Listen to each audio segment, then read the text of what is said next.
Alrighty, looks like that's working. Hopefully it'll go for the entire time.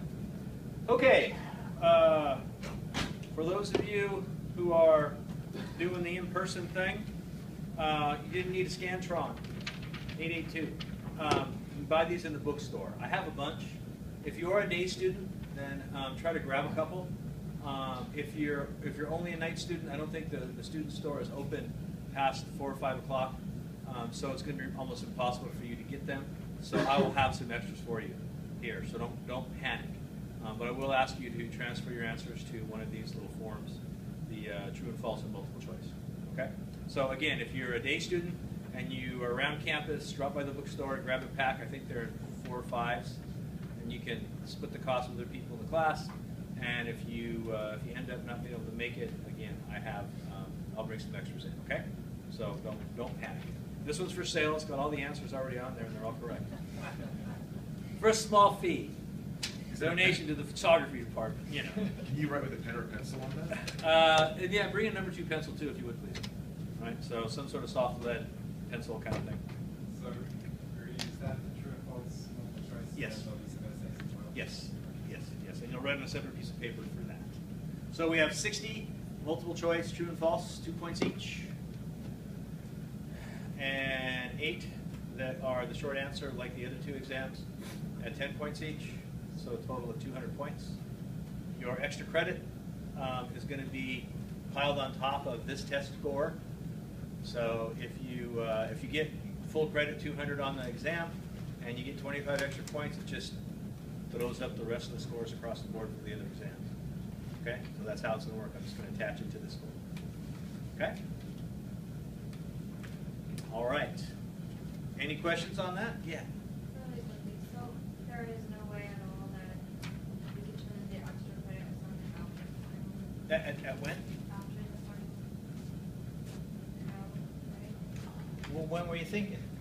Well, I have a lot of things going on, so. Well, the problem is then I can't turn in my grades for the whole class until year end. So, Right, okay. I mean, if you can get it done by Friday of next week, I could probably wait until then. Why don't you let me know when you can get it to me? Yeah, look at your calendar. Let me know when you can get it to me. I don't want to hang up the rest of the class. But what I could do is we could look at your grade after the exam, and we can see how much it would help. You know, because a B could be anywhere from 80.1 to 89.9. And if you're, I'm sorry, we're going to talk A's because I know you're going to get an A. An A could be anywhere from 90.0 to 99 or 100, right? So if you're already at 90 and the extra credit is going to put you up to 94, an A's an A. And you get the GPA count, so there's no point. If you're at 88 and that extra credit is going to push you to 90, then I don't want to deny you that opportunity if it's just about being too busy. I just can't let it go until midsummer. Right? But if it's going to happen in a week, I could give you the grade that I have written down at this point, and then I could do a grade change. But I just want to make sure it's going to make a difference. Okay? I mean, I'd love for you to go to the gallery anyways, regardless. But I want to make sure that, you understand what I'm saying, right? Yeah. Make sense? Yeah. Okay. And I don't kind of want to hold everybody else, because I do all my grades for everybody at once, and I like to get them up before Memorial Day weekend, or at least close to that, so you guys know what you got, and you can go on vacation and celebrate your A in photo, or your new GPA that we were able to raise just because of my class, our work together. All right. Anything else?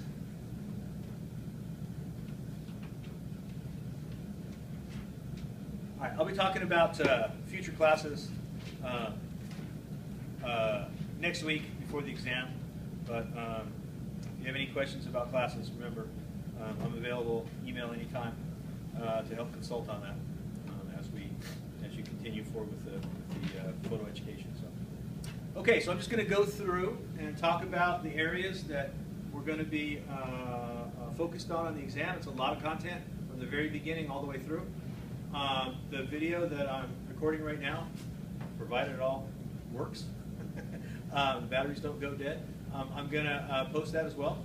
There's an audio version of this on my website that you can listen to if this doesn't work out completely, but it should be fine.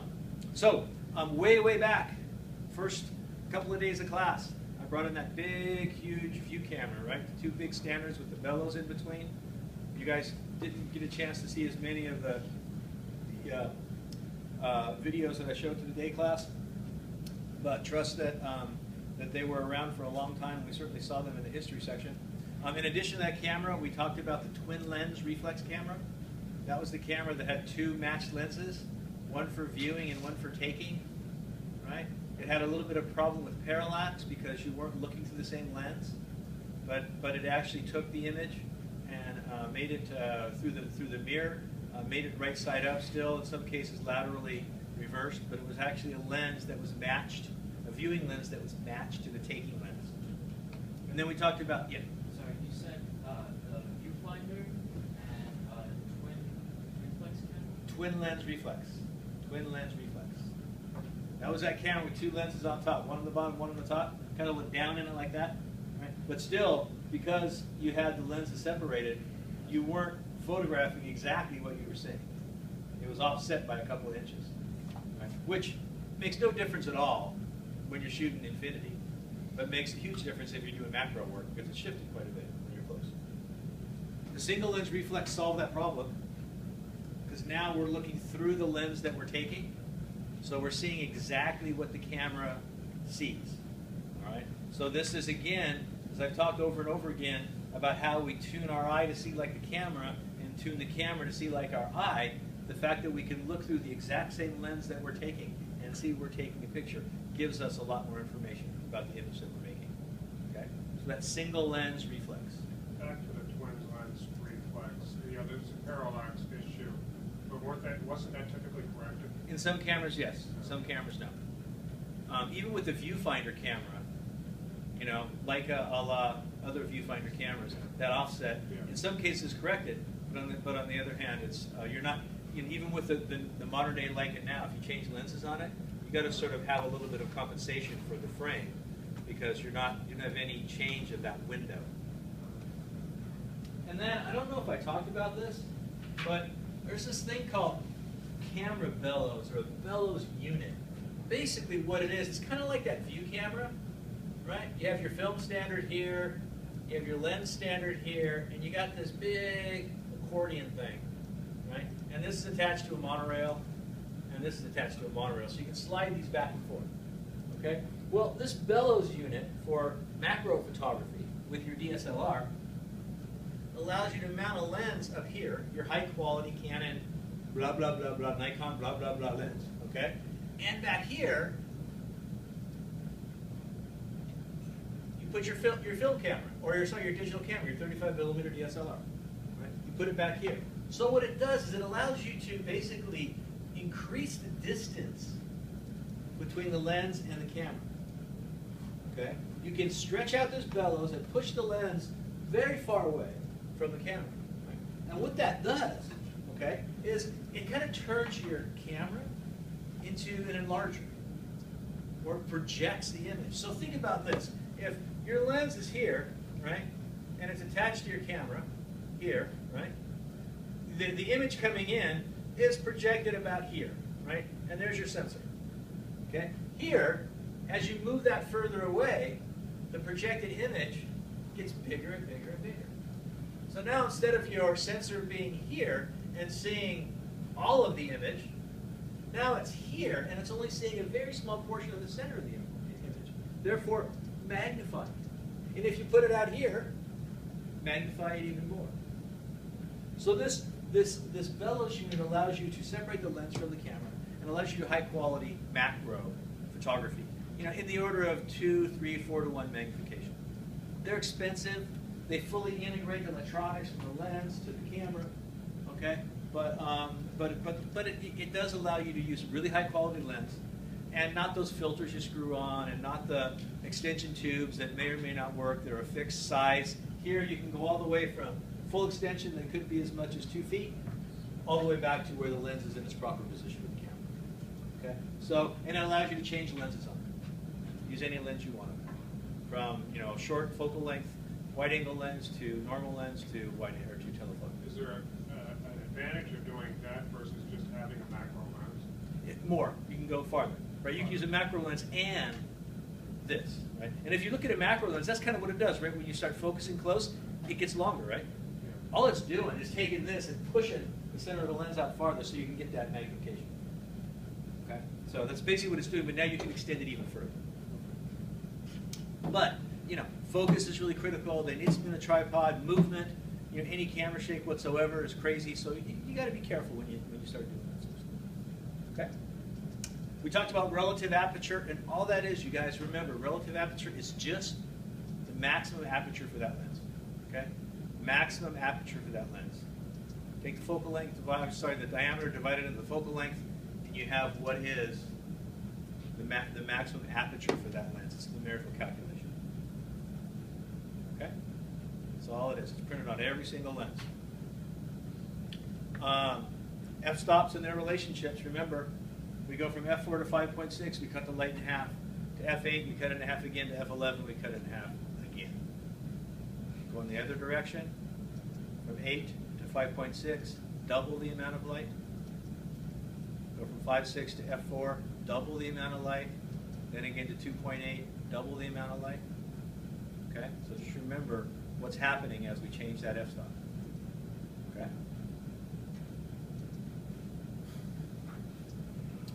Focal length of the lens, that's also printed on every lens.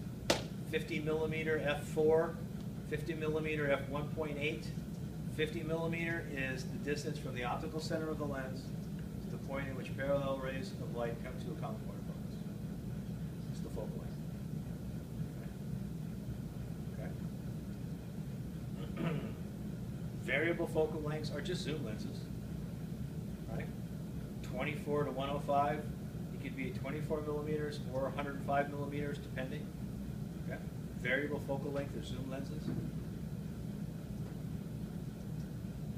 A normal lens is defined by the measurement of the diagonal of the capture media. Right. Full frame sensor, 24 by 36 millimeters. The diagonal is 50 millimeters. The normal lens for a full frame camera is 50 millimeters. Doesn't mean it has to be a 50 millimeter prime. With your 24 to 105, there's 50 millimeters in the center somewhere, right? You set it there and you got your normal lens. And all that means is we're going to see the angle of view through the camera about what we see with our eyes. About 46 degrees, something like that. So that's why it's called normal. If you're trying to take a photograph and you want to present it as you see it, maybe a 50 millimeter is a good choice, because that's how we see it. If you want to distort it, then maybe we can choose some other focal lengths. But that normal lens is popular because it's how we see. It's about how we see. It gives us the about the same perspective, right? Doesn't stack things up, doesn't expand the foreground too much, pretty much as we see.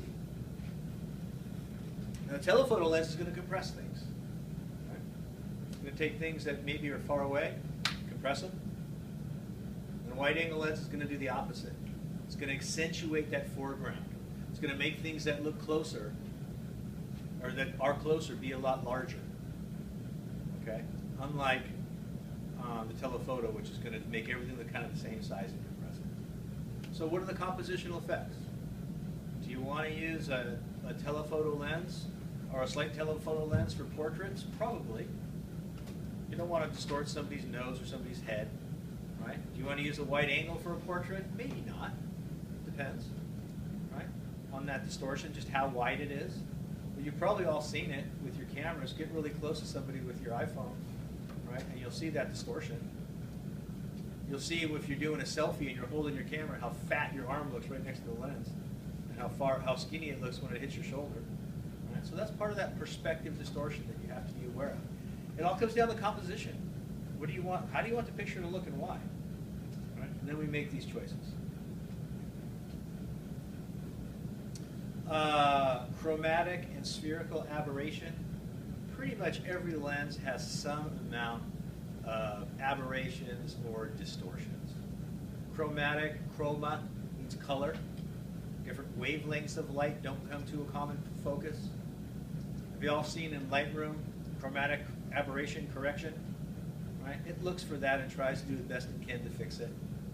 Right? So those are different colors of light. So you get some color fringing sometimes. Spherical aberration are the edge rays. The edge rays all the way around the very edge of the lens don't come to a common point of focus. And this spherical aberration is pretty big with wide angle lenses because of the curvature of the lens. You get a lot of this out of focus around the edge of the frame. So be very, very careful with that. Okay? But pretty much they're in every lens to the point in which they're corrected is when you're going to pay a couple of more dollars or more. Right? Remember that test I did with the 70-200 and that less expensive lens that I bought for my nephew? I tested it at the sweet spot of both lenses in the middle. If I would have shot his lens wide open and mine wide open, I'm sure that I would have saw a difference on the edge of the frame, on the corners, because it's just not corrected as much, right? But at the sweet spot, it did perform fairly well, given what we were looking at. Am I going too fast? Are you all okay? Okay? All right. All caught up? Got to shake your hands out a little bit? I find that when I'm trying to write really fast or write a lot of comments on projects or something like that, my hand gets tired. I'm just not used to writing that much anymore, It's like I would rather it's easier just to type in all the comments, than to try to write them out. Plus it's got spelling check, which is good. All right, back to the important stuff. Focal length and magnification. As we increase the focal length, right, we then narrow our field of view. We get a little bit closer, we see more of the object. It's directly proportional. Right? If we double our focal length, we double the image size. The subject on the image. Okay? I'm taking a picture of Aldrin's face, and I go from my 50 to my 100 millimeter. It'll be twice as big given nothing moves, him or me. Okay? The opposite is also true. All right, depth of field. Depth of field can be controlled by aperture, focal length, camera to subject distance. Okay? Aperture, focal length, camera to subject distance. We've talked about shallow depth of field, limited plane of focus. Your point of focus is sharp, but what's behind it or in front of it could be out of focus. Great depth of field would be a lot in focus. What's the compositional effects? Why would you choose shallow depth of field? Why would you choose great depth of field? Both can create depth in a photograph where you see everything or you see a limited amount. But why would you choose one over the other?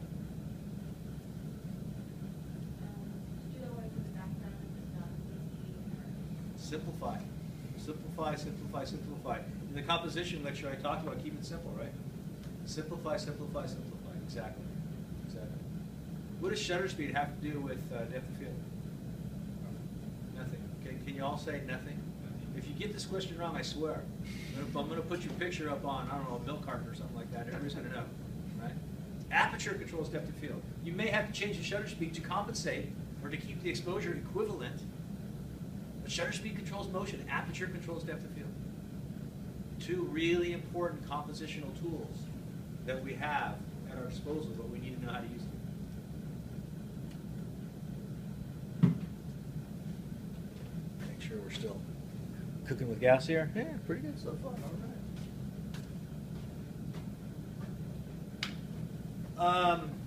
Filters. I talked about different kind of filters. That protection filter, literally, it is what it says. Protects the end of your lens from fingerprints, dirt, water, having to clean excessively. Also is a great protection device if your camera takes a nosedive. Can't tell you how many times I've seen cameras taking nosedives off tripods or even in camera bags falling out of the back of a car, hitting just right, and the filter gets shattered and the camera's fine. Take the filter off, buy a new $10 filter, and you're off and running. Okay? It doesn't mean you have to leave it on all the time. I do, and I've never seen a difference in image quality with or without the filter. Right? I mean, we got so much quality in our cameras these days, I really haven't. I've seen difference with lens flare, where you may want to be careful about how much, the kind of flare you get with the filter versus without, right? Sometimes if you're in the studio, right, you may be susceptible to flare. You want to be careful. You may take it off. If it's a safe environment, you take it off. But I pretty much have one on and I leave it on all the time. So, How do you define lens flare? how do you define lens flare? It's as the sun or a light sort of moves far enough around the front of the camera so that the light coming in is at an angle where it's bouncing internally instead of coming through and actually forming an image. So usually the result would be glows, highlights, fringing, little circles, and stuff like that. And oftentimes you can get just a little bit and it just lowers the overall contrast. Right? That's what those hoods are for, is to eliminate some of that light coming in. Soft focus filters, you know, you could pretty much do any of that stuff in Photoshop. They make them, you can make them yourself. It's different if you do it in camera versus post-processing, but you can get pretty much the same net result if you're tricky enough. So, you know, that's not as important as maybe the protection filter or something that I'm talking about. Now, the neutral density, that's an interesting one. I've had a few people lately make reference to a neutral density filter in the context of there was too much contrast in the scene. All right, there was too much contrast in the scene. It was too bright, so they said, "Well, I should use a neutral density filter to take that down." Well, neutral density filter doesn't change the contrast. Right? There's still white, and black, and there's still a separation. All it does is it's like putting a pair of dark glasses on. It means you have to just open up the exposure. Now, even if it's really bright outside, if you go to f16 and you go to 1/8,000th of a second, you're going to have a totally black image. So clearly you can back up from there and make it as dark as you want or as light as you want. So be careful you don't confuse a neutral density filter with controlling the contrast range or the brightness that you can't control with conventional tools in the camera. Now, if you want to achieve a particular shutter speed in a very bright environment or a particular aperture in a very bright environment, then using a neutral density filter may be appropriate. Okay? Remember we did the shutter speed, long exposure. Did you guys do that one with Max? Right? Maybe you did. So difficult when it's sunny outside at noon to photograph a water fountain and make it have all that wispy, you know, kind of foggy feeling of water because you can't get the shutter speed slow enough. Well, guess what? With a neutral density filter, you can. Right? There's neutral density filters that are so dark you can't even see through them. 10 stop. Okay, so just be clear on what that is. So neutral density filter is camera only. Right? You don't do neutral density in Photoshop. You can blur things in Photoshop, but that's something exclusive to the front end of the camera. As is the polarizer. Okay? Polarizing filter. All right? That filter takes the light that's reflecting off of objects at certain angles and it removes it. Saturating colors, darkening skies, taking reflections out of water, okay? And you could see it. Right? When we were at Point Lobos, I had a student saying, I put this polarizer on, I shot all last week with it. I was all over Sonoma, I was everywhere. I can't see any results from this thing. It was a waste of money. Right? Well, she didn't realize that she has to turn it. Right? With a polarizing filter, you have to turn it. And you can see the effect. So if you have a polarizing filter and you put it on, spin it. And just a little word to the wise, this is not going to be on the test, but when you spin it the same direction as you thread it onto your lens. So if you spin it the other way, you're going to spin it right off in your hand. It's probably going to fall in water or some dirt. You're going to be really, really upset. Okay? So know what direction you're putting it on the camera and spin that outer knob, that outer little edge of the polarizer, spin that same direction. And you'll see the difference. And this is something that Photoshop, Lightroom, any of these applications, they can't mimic what a polarizer can do. So on the list of filters, it's pretty high up there. Not the cheapest.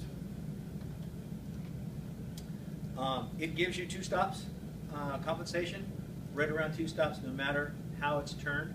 So not something you'd want to leave on your camera just because. Okay?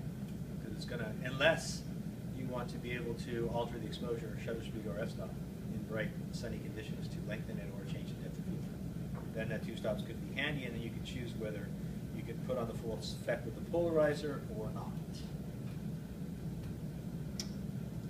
Shutter speed controls motion. Remember that. I've already said it a couple of times.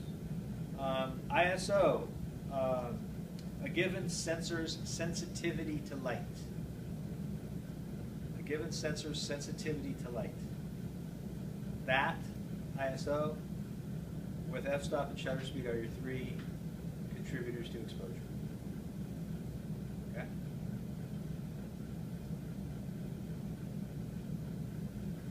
And your sensor is sensitive to all wavelengths of visible light, and then some. So it's meant to respond as our eye would to visible light.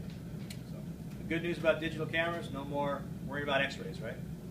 Every time you travel with a film camera and film, not a film camera, but film, you have to be really paranoid about how many times you got it X-rayed, and if that film was going to be fogged or not. Good news about digital cameras, you don't have to worry about that. It'll send right through the X-ray, and it's all good. Even if you do it in the check baggage, which the X-rays are even higher, you don't have to worry about that. We'll talk about this here in a minute, but more about this in a minute. But basic daylight exposure, remember 1 over the ISO at f16. All right? So if you were to go outside at noon today with your camera, you don't need that fancy light meter. You can turn it wouldn't off if you could. Wouldn't have to put batteries in the camera if it didn't control everything else. And all you do is take the ISO and insert it into that fraction, the lower denominator there, and turn the f-stop to f16, and you have a perfect exposure. Right?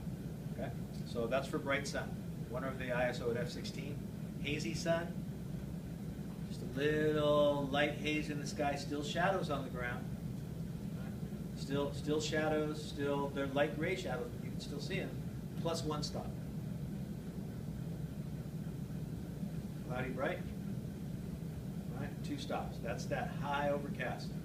Right? Not going to rain any minute. This is high overcast, summer day, Ocean Beach, San Francisco, high fog, way up high.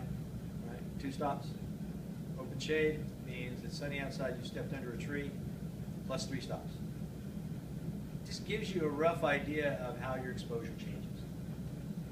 We did that outside. I think with a meter I walked out of the shade into the light, and I was showing just how much change happened on somebody's face with that light meter.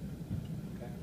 So this is just a way, for testing purposes, to get your understanding of the idea of the shutter speed and f-stop relationships and equivalent exposures.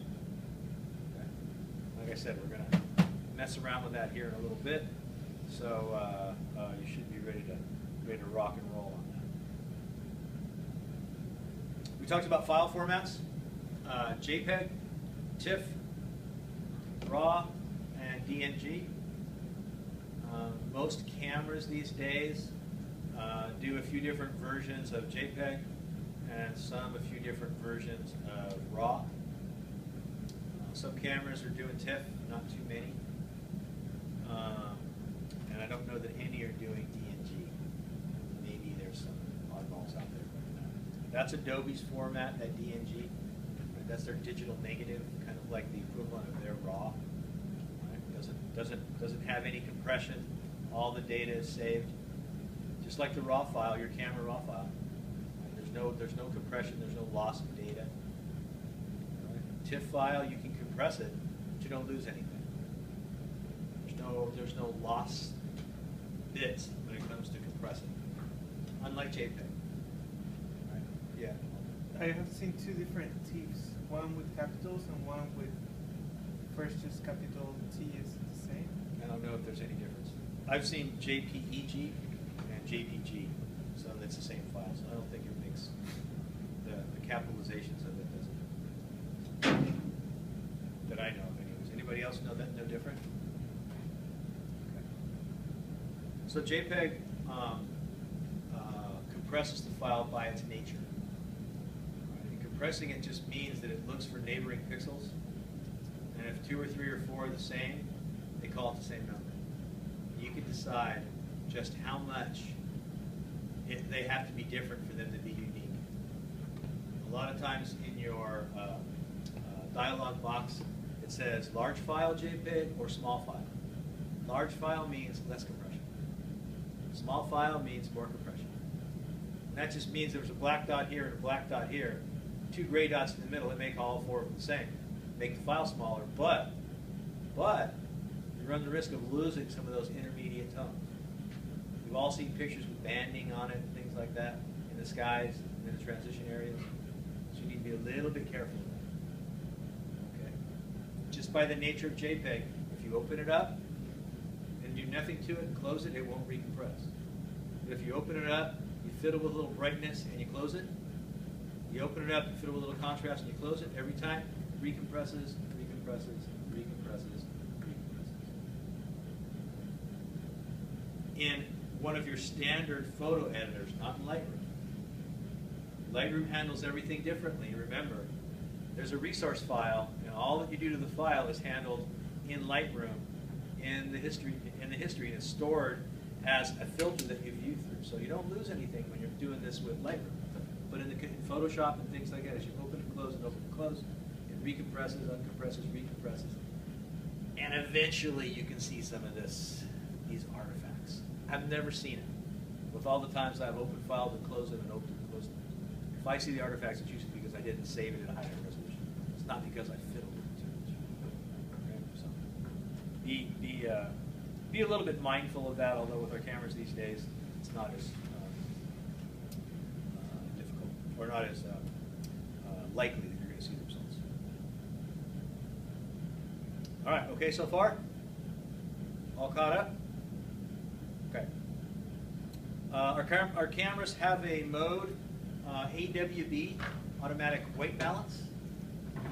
Right. That mode in our modern day digital cameras you're allowing the camera to look at the overall scene and give its best guess on what color it is. It's a little yellow, a little blue, a little green, a little magenta. Right.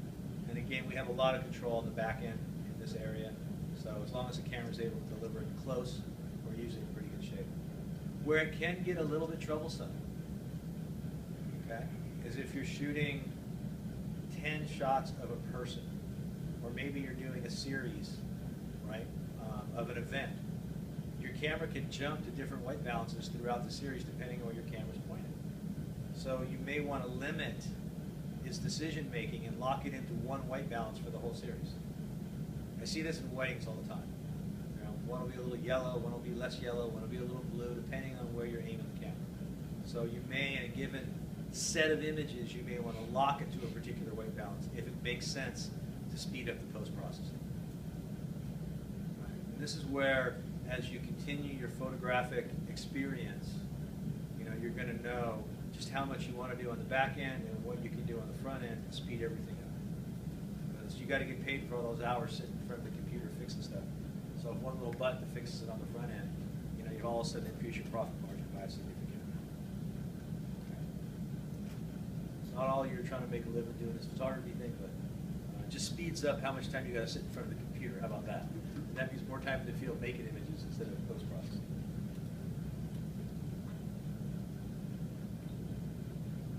Contrary to histograms. Every application puts a histogram, not front and center, but upper left corner. They're always there. You can always see them as reference. After you take a picture, you can see it on your camera. Rangefinder cameras, mirrorless camera gives you a live histogram. It's a linear scale of brightness. It tells you where your blackest black is and where your whitest white is. It gives you some information as to how you may want to adjust the exposure so you can get detail where you want it. Okay? It's just a linear scale of brightness. We'll talk more about what 0 to 255 means and 256 levels of gray and 8-bit, 12-bit, and 16-bit, blah, blah, blah, blah, blah, later on. But it's a linear scale of brightness and it aids in exposure. Contrary to some of your beliefs, you can't just take a digital picture and enlarge it, and make it look good. Eventually, you start running out of pixels. Okay, so there is some concern about filling the frame and treating the frame that you shoot with some integrity. Get close, to what you want to shoot. Don't plan on doing all of your adjustments on the back end unless you have to. When you start magnifying an image overly, you start seeing the actual pixels, the square pixels. You start getting banding. You start getting all kinds of image artifacts. You get noise, right? Okay. Same with you raise the ISO, you get noise. There's all these consequences. Sometimes it's nice to take that ISO up, especially when you're in a low light situation. But guess what? It's noisier and noisier and noisier. This woman shot this beautiful back shot of a model walking down a runway, kind of a close-up. Her hair swinging. It's got this beautiful dress coming together with this beautiful tie. And it's got this silky fabric. And she had to shoot it, 6400 ISO, and her back looks like it's, old-fashioned color television noise with purples and greens and pinks, dots everywhere. It doesn't look like skin tone at all. Right? So somehow you need to just soften that, change the color, something. So be careful with that digital noise. Or it could be, in the film days, we called it grain. Some people still refer to it as grain. Hard light versus soft light. Hard light, specular. Hard light is that direct sun, hard, dark, sharp shadows, lots of contrast. Soft light, more diffuse. Those are the two extremes. There's everything in between. Okay. Compositionally, why would you use hard light? It's more controllable. It defines the shape and the texture and the tone, right? In some cases, landscapes, architecture, maybe not so much the face, but maybe so. Depends on what you're trying to say with the photograph. Soft light's a little more gentle, a little more flattering. Got some laugh lines. I used to call them wrinkles, but now that I have them, I call them laugh lines. All right, colors of light. The lower the color temperature, the more yellow the light. The higher the color temperature, the more blue the light is. Shade, high elevation, late in the day, get much more bluer cast to the light. Sunrise, sunset, lower color temperature, it's more yellow. Incandescent lights inside. LEDs have a very high color temperature. They're very blue.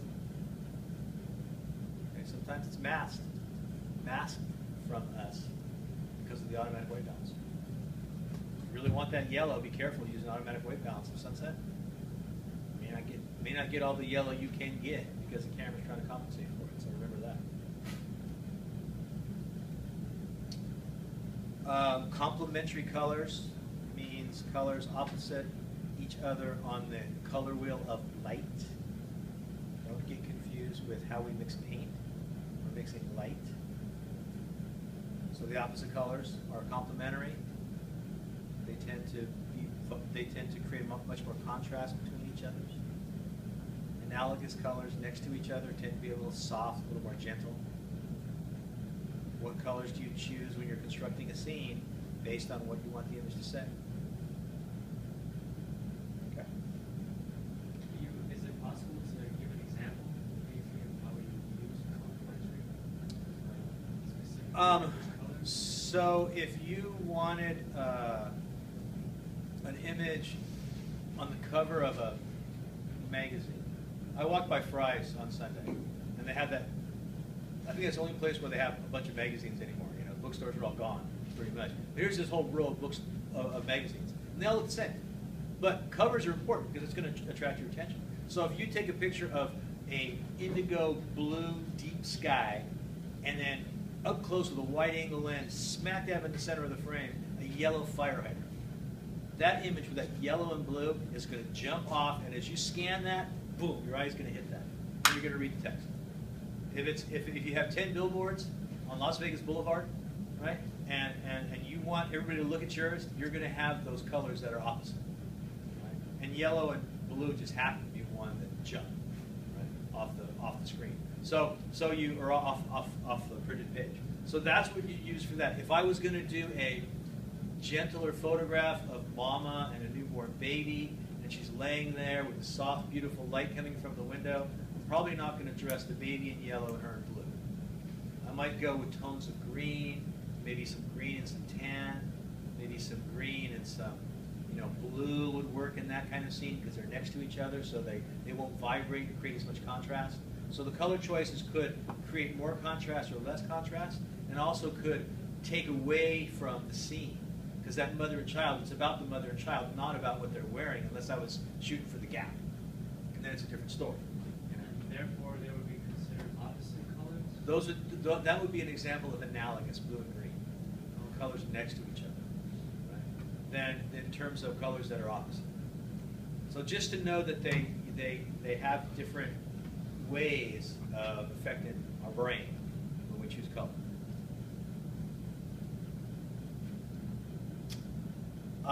Light meters.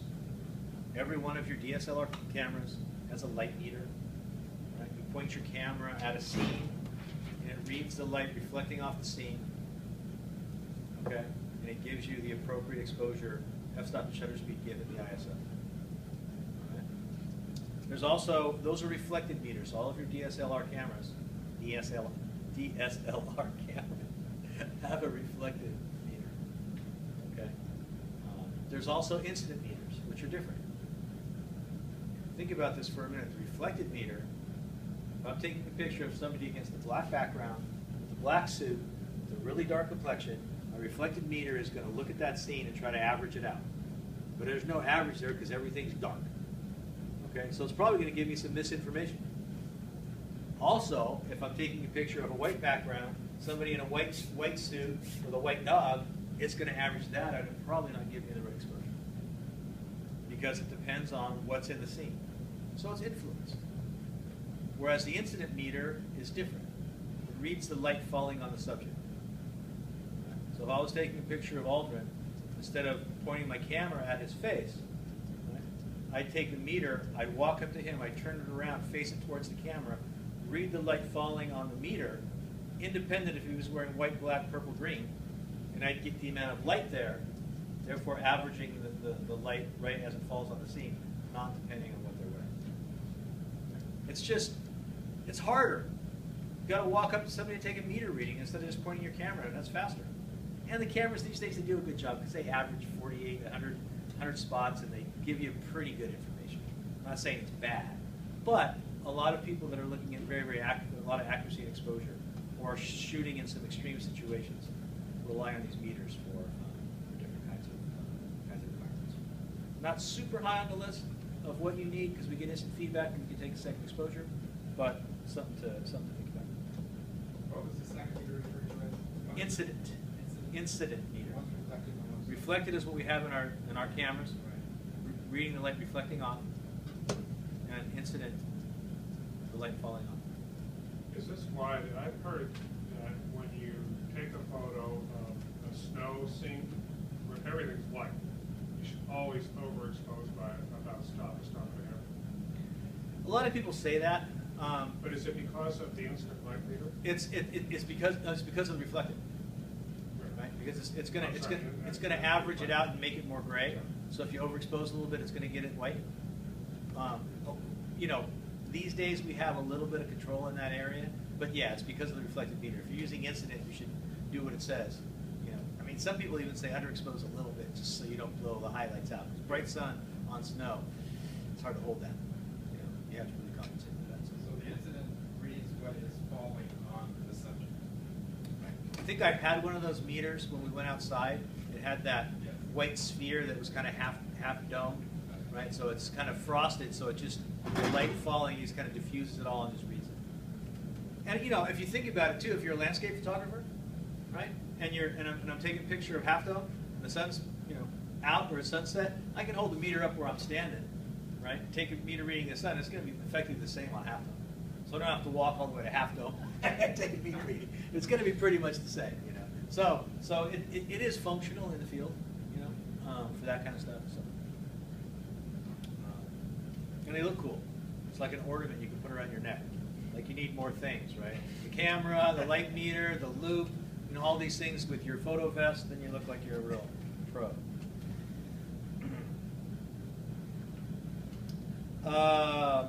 Most of our cameras have some form of a focal plane shutter, whether it's mechanical or electronic. And what that is, you can think about it as two barn doors. One opens, once the time's up, the other one closes, up into a certain speed. At a certain speed, then the leading curtain or door starts to open, the second one follows, right? Effectively creating a very short duration exposure across the surface of the sensor, but exposing not all of the sensor at the same time. That's where we can get in a little bit of trouble with synchronization of electronic flash. This duration is so short that in fact, that moving across that small slit moving across the sensor only allows the flash to get light to a certain part of the sensor, not the entire. So there are some synchronization issues. Most of your cameras limit their shutter speed to 1/250th of a second with electronic flash. Sound familiar? A lot of your cameras?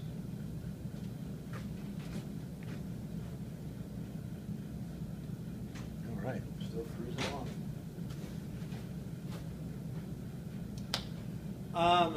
Composition, static versus dynamic. I was on my soapbox. One isn't better than the other. They're just different. Okay, just different. A more dynamic composition you might want to use, depending on your audience and what you're trying to communicate. A little more energy, a little bit more tension, a little bit more attention. Static composition could be softer, gentler, or quiet. Okay, that kind of thing. So, and there is a huge gray area. My static may be your dynamic, and vice versa. Right? So, just two ways of thinking about words you can start wrapping around these different compositions. Maybe panning, that movement can create a little bit more of a dynamic composition. Panning is when the background and or the foreground are out of focus or blurred, but the subject that's moving, you're tracking and it's sharp. That may create more energy and a more dynamic composition. Repeating patterns, right? Maybe a little bit more static, maybe a little bit more expected. Right? That might be a more static composition, creating some visual rhythm. A real obvious adherence to the rule of thirds may create a bit more of a static composition. The weighting in the picture and what the object suggests may create a dynamic composition by using the rule of thirds. Right? I was talking about a dramatic photograph with the blue sky and the fire hydrant, and I said put the fire hydrant right in the center because it would really attract your attention. It would really be jolting to see that centered image with all that color contrast. So it isn't always one particular composition suggests a particular word. It depends on all the other elements of the thing. Okay? So remember that. These rules and composition are just guidelines to help us sort of form our own impression or understanding of what composition is and how we begin to compose things. We're usually looking for contrast range or tonal range, a good difference between whites and blacks in most cases. So we're looking for that contrast to create some drama, to give us the separation we need. Right? Not all the time, but most of the time. Some of those ingredients of good composition is line, shape, texture, tone, contrast, rhythm, perspective, point of view. All those elements come in. Depth of field, motion control. All those things are elements that get thrown into this sort of washing machine, and out comes composition or a picture, right, that we like. There's no one roadmap, and there's not one recipe.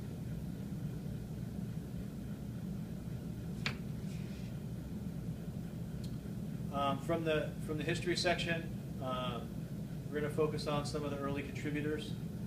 Niepce, Talbot, Daguerre, Eastman. How do you spell those? They're in the PowerPoint on history. Just do a little quick phonetic spelling, and you can find it in the history section. Niepce, Talbot, Daguerre, Eastman, Stiglitz, Adams. Niepce credited with the first photograph. I think it's NIEPCS, for Niepce. Credited with the first photograph. Talbot had that paper negative, remember that? Daguerre, those copper plates. sort of long exposures, but the first commercial process. George Eastman, Mr. Kodak, Mr. Big Yellow Box from Rochester, New York. Roll film, color film, kind of took over everything. Stiglitz was known for taking photography and introducing it to the art world, legitimizing photography to the art community. He was a very respected gallery owner in New York, right? Had a lot of clout in that New York art scene. He worked with Ansel Adams, Man Ray, several other photographers to take photography and give it its place in the art world. So to the extent that we have photography accepted, right, in the art community, had a lot to do with the early work of Stiglitz, and of course the photographers. But they were always doing great work, but he was the one that got it recognized in the artist community. And then Ansel Adams. Sorry, Jim? Would the kind of question basically be, who created roll film, multiple choice? Or what was George Eastman's biggest contributions to photography? So, or one of those two versions. Multiple choice or? You know, it's probably going to go back and forth. I'll probably have some in both places, just to mess with you. Ansel Adams, right? Taking photography, making it straight photography, right? Taking images with lots of depth of field, great tonal range, not this sort of conceptual stuff, but a little bit more straight photography that was recognized. And he was everywhere, right? Folgers coffee cans, calendars, poster shops, everything. Johnny Carson, Sierra Club. He was one of these very, very prolific photographers that really was out promoting photography in a lot of different ways. All right, that's not too bad, huh? Whole semester right there. You could have just done that in the first day and been done. Maybe.